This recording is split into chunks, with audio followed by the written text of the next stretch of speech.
শাকিব খানের তুফান মুভিটি মুক্তি পেতে যাচ্ছে ভারত।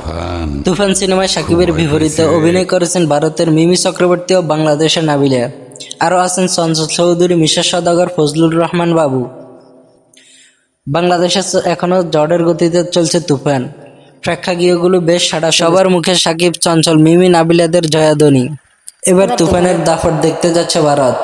আগামী 5 জুলাই মুক্তি পেতে যাচ্ছে দেশের প্রেক্ষাগৃহে। আর এই ঘোষণা দিলেন দেশের তুমুল জনপ্রিয় চলচ্চিত্র সমালোচক, সাংবাদিক, সম্পাদক এবং চলচ্চিত্র বাণিজ্য বিশ্লেষণ তরুণ আদর্শ।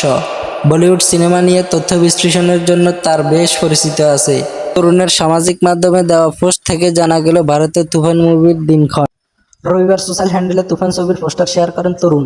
ক্যাপশনে লিখেছেন, বাংলাদেশ সুপারহিট ছবি তুফান 5 জুলাই মুক্তি পাচ্ছে ভারত। সঙ্গে হ্যাশট্যাগে উল্লেখ করেছেন শাকিব খান সহ সিনেমার অন্যান্য অভিনয়শিল্পীর নামও। তরুণের পোস্ট থেকে ধারণা করা হচ্ছে শুধু পশ্চিমবঙ্গে নয়, তুফান মুক্তি পাচ্ছে ভারত জুড়ে। ভারতে সিনেমাটির পরিবেশক SBF এর আগে প্রযোজনা সংস্থা ইঙ্গিত দিয়েছিল ভারতে ছবিটি বাংলা ছাড়াও আরেকটি ভাষায় মুক্তি পেতে পারে।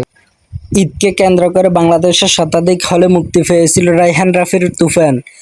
সম্প্রতি প্রযোজনা সংস্থা ও নির্মাতারা জানান, মুক্তির 10 দিনে বাংলাদেশি সিনেমাটির আয় প্রায় 25 কোটি টাকা। এবার দেখা যাক ভারতে কেমন ব্যবসা করে তুমুল প্রশংসিত বিগ বাজেটের সিনেমা তুফান।